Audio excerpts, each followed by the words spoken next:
As the first guest of tonight, we invited the director of the Graph Foundation, Ms. Eva Baylin. She will deliver a keynote speech on organizing blockchain data for the Web3 revolution. Welcome. Hi, my name is Eva Baylin, Director of the Graph Foundation. 大家好，我是 Eva Baylin， 是 The Graph 公开理事会的理事。Graph 是一个组织数据的协议，使得数据更加易于访问。我很高兴来到 ETH 上海，也很高兴和大家聊一聊 The Graph。那我们现在开始吧。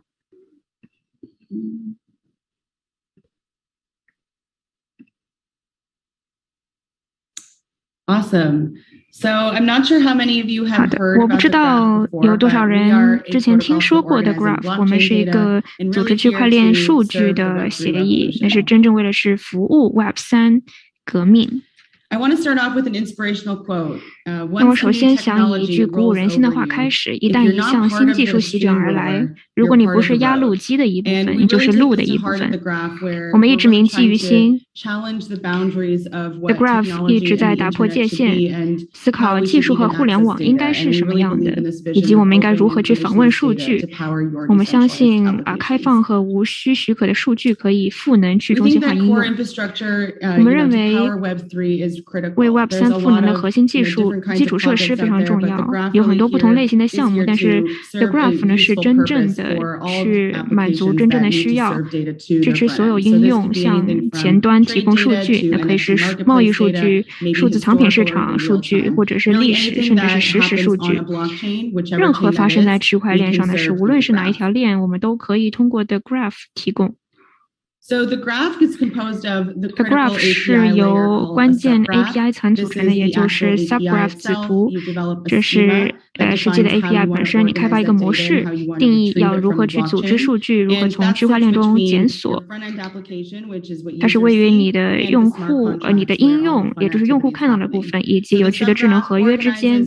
那子图呢，组织从智能合约中去提取数据，提取对您的应用最有用的数据，比如说 Uniswap， 你想要展示所有的历史交易数据，那来自 Uniswap 智能合约就可以去查询 Uniswap 子图，并且根据需要来展示。The graph is a global API. The graph 是一个全球 API。我们相信开源，所有的子图都是开源的，无需许可，所以任何人都可以分叉。我们发现很多人去倾向分叉，因为他们可能想要在一个协议的基础上建设，但他们想要稍微改变一下呈现数据的方式，或者是活动的方式。那总之呢 ，The Graph 呢是服务于 Web3 的任何用例。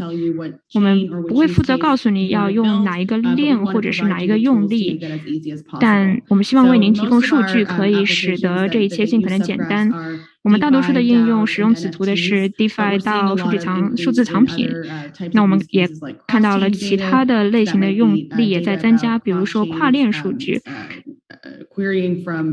就比如说是跨链数据从区块浏览器中去查询，或者任何与状态数据有关的东西，比如你想要去搭建一个桥梁，希望数据有一个内部的仪表板，可以去检查您的应用是否是安全。同时我们也看到有更多的社交应用，围绕着内容的应用，比如说 Twitter 类型的竞争对手，还有 EPNS 是一个通知系统，也是 The Graph 的也是使用 The Graph 的，所以我们很期待其他的用例在 Web3 蓬勃发展。我们在 Web3 和加密生态中是最常用的协议之一。那这里呢是有一些 DApp 用子图，或者是有更公开的子图。这意味着如果你在这些协议的基础上去构建的话，你可以使用那个子图，甚至这个子图不是最初的团队构建的，因为生态中的可能其他人。We're really excited to see that, of these 31,000 subgraphs, a lot of them are still getting usage and maintenance today. And we're excited to see how this evolves with a DAO ecosystem where the DAOs themselves can maintain the subgraphs long term. Here's a few tangible examples of how the graph is used today. So just starting on the left, or maybe it's your right, CoinGecko, as everyone knows, one of the top apps to look for rich blockchain data around the protocol, tokens, finance, exchanges, and they pull data from the graph. So they use, I believe, over 15 subgraphs across protocols, and that can be from anything like a Uniswap to a specific token pair, depending on what kind of data they're looking to showcase. Foundation is an NFT marketplace. So one of the biggest use cases is querying data about your NFT prices, maybe historical activity around auctions, any kind of data that really gives you a rich experience of, enabling a user to actually participate in the marketplace with their NFTs. And we also have quite a few metaverse-like users too, like Decentraland. Uniswap, I had already mentioned, this is historical trade data, similar to synthetics. Really any DeFi application is capable of using a subgraph. And we find most of, the most useful ways you can use a subgraph are for DeFi use cases because of how complex the data can be. So things like aggregations can occur at the subgraph level and don't need to occur, off-chain on your own centralized database, and they don't need to occur on-chain either, as that's not efficient. Another example I want to point out is Juicebox DAO. So Juicebox is a protocol for building these vaults and DAO contracts to enable really anyone to create a DAO or a fundraising campaign. So we have a really cool story where Juicebox was being used for Constitution DAO, which was raising funding in the US for owning a piece of the Constitution or one of the remaining constitutions.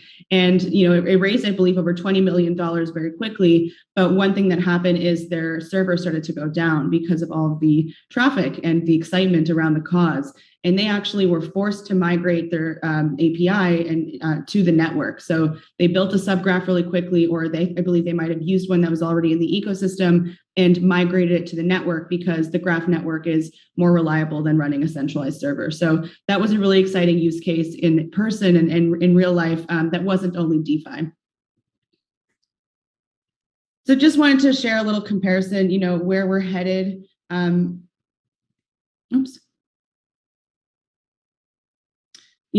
Often Web2 companies like a Google, it takes them, 10 years, 2 decades even to gain the traction and gain the user attention that, we really need to succeed. And we're really excited that, the graph being an open protocol and an open community enables anyone to participate and contribute. So not only as a subgraph developer, but as a user in the network, a participant in the network, running a node, or also just participating in our community, things like our testnets and our latest advocates program. So highlighting a little more about why the graph really is the best solution for any kind of data that your app might need. It's the fastest way to load data quickly, especially on the network where there's over 100 indexers. Those are node operators that are willing to serve your data. Really that enables there to never be a central point of failure. There's never one server, there and available to serve your queries. There can be many, and they're all competing for your service. DeFi apps, they depend on efficient data indexing. It's really important to have data be accurate and up to date. It's important to have infrastructure that, has low latency, high uptime, and it's actually really hard for dApp developers to do that. And, ultimately it's a back-end job. And we very strongly believe that app developers should be focusing on building really high quality products and leave, back-end indexing type of work to others that, want to contribute to that and in a protocol. I'll also add, the graph is blockchain agnostic. So whereas we're built on Ethereum and, our contracts are on Ethereum, we believe that developers should choose which chain they want to build on. So, we're here to support all chains and all storage networks as well. A little about our history. So we were founded in late 2017. The founders realized there was a large problem, and if we wanted to actually enable this vision of Web3, we'd have to make it more scalable in how you retrieve data from blockchains. We launched the hosted service that was testing the subgraph, getting product market fit. That's where a lot of our initial dApps users, really understood what the graph was. And then in late 2020, we launched the decentralized network. So the network has been alive and well for almost a year and a half now. And we've had a lot of really exciting developments, anything from indexers learning how to be better operators to other infrastructure that has come about from indexers testing it, to now over 400 dApps that have migrated their subgraphs to the network. So that's really exciting. We've also had, I believe this should be 2x core dev grants, in 2021 itself. But in total, we've had over 4 core dev grants. And so this is teams that have now full-time committed themselves to the graph. We initially started with one team, now known as Edge and Node, and they are continuing to contribute. But we also realized we don't have all the capabilities, in one team that's needed to achieve this very ambitious vision of the graph because it's so multidisciplinary. So we're so excited to have 4 additional teams contributing, and one is a cryptography team, another's focused on GraphQL APIs and client development, another's more focused on gossip networks and another type of peer-to-peer networking. So I'm really excited to see all of this come together and coalesce.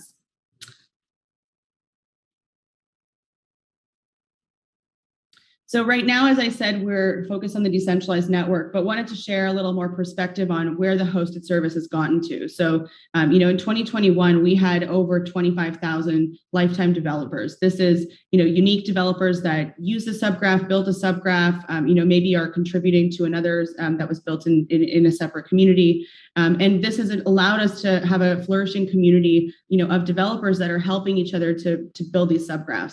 Our Discord is extremely active. It's often where other dApp developers will find other teammates because of their maybe known or familiarity with a subgraph or a protocol. And we're really excited to provide that ecosystem.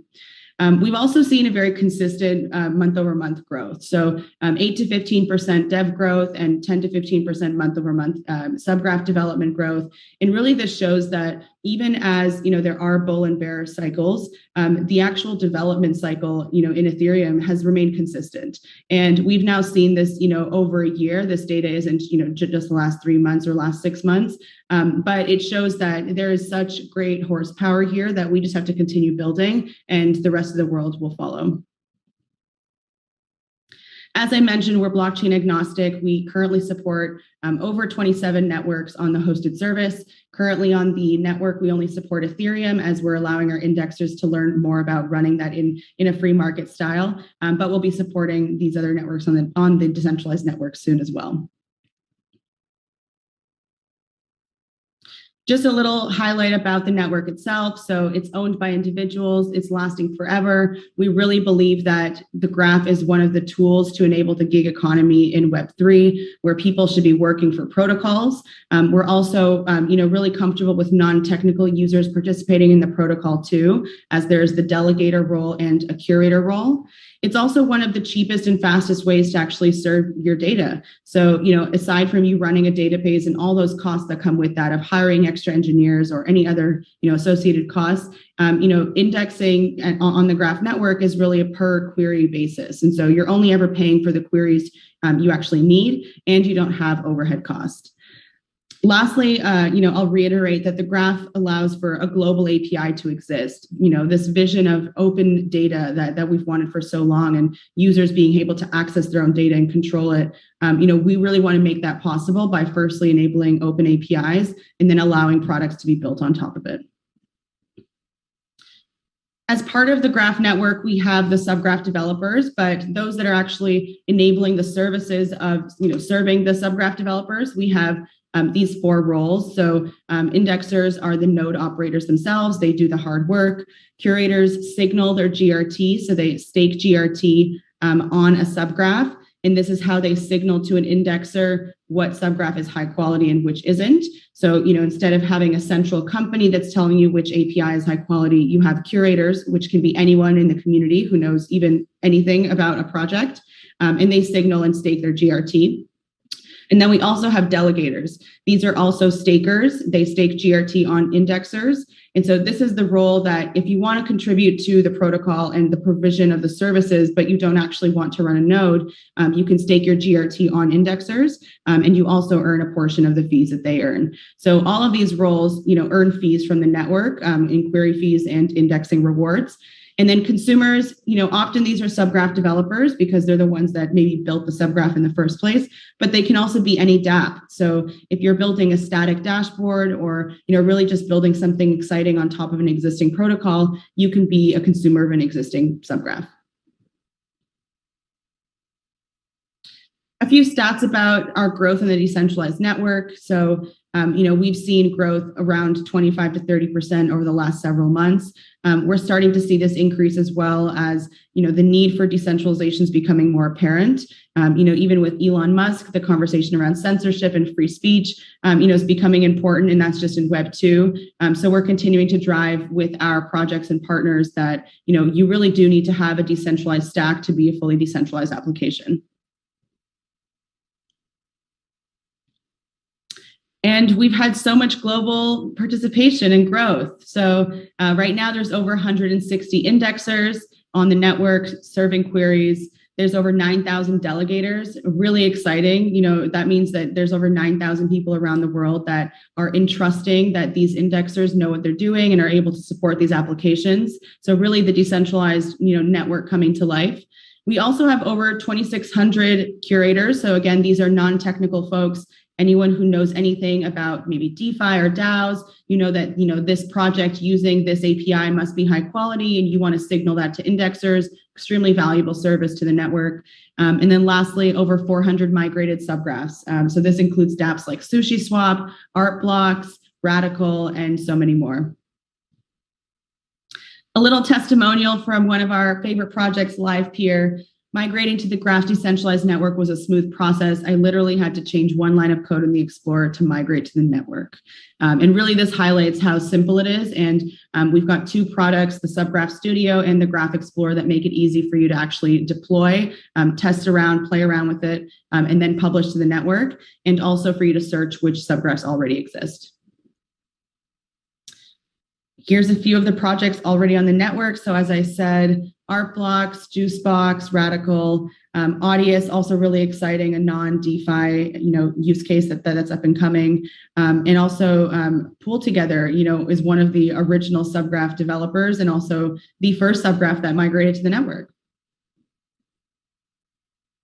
Lastly, I wanted to highlight, what we've been doing at the Graph Foundation and what our role is with the core developers. Really, we're here to steward the ecosystem in governance, grants, core development, roadmap decisions, anything that helps our developers, get to the goals that we have. So, we have these 5 core developer teams. The 4 new teams are Figment, The Guild, Semiotic, and Streaming Fast that joined us in the last year. They're all based around the world as well, and they really are experts in their field. So looking forward to seeing how they continue collaborating, and we're already seeing so much exciting work. We announced recently that there's a Snark Force, so this is a team that's dedicated to cryptography purely for the graph to enable verifiability. So, we have this journey that we're on to make data accessible, but we also want to make it verifiable and really meet the use case that we have, within the Ethereum community. And we also have a lot of really exciting stuff coming from Streaming Fast that created the Firehose tooling and will be getting integrated more and more into the protocol. Our roadmap is very large. We are definitely focused on migration as the #1 priority, but we're continuing to look at other chains, and we're working on a few of these as we speak, and we'll be announcing more soon. NFT metadata is also one of the biggest use cases that we are looking to serve. So this is making it more easy to query data about the actual NFT itself. That may be the art or the features. Educating more users and indexers around Firehose. So we really want to get more of the indexers on our network actually playing around with Firehose and other optimizations that we've had recently. Enabling more migrations to the network is critical, and that's based on indexers having that performance ability. Graph governance 2.0. So, we're really focused on maintaining our decentralization while also scaling slowly. We have a graph council that, is part of the technical decision makers and also oversee the community treasury alongside the foundation. And we're continuing to decentralize. So we recently launched our first DAO in the community, the Graph Advocates DAO. And they're responsible for community grants and also our advocates program. So if you're interested in getting more involved, even if you know nothing, or even if you know a lot, really we want anyone to be an advocate. And that's someone who feels like they're empowered and capable of talking about the graph, maybe attending events, maybe doing translations, or just being a mentor. We really care about growing the global community one individual at a time. Lastly, we're really excited to see liquid staking come to life. There's a lot of excitement around this in Ethereum, and we are also excited to see that happen at the Graph as well.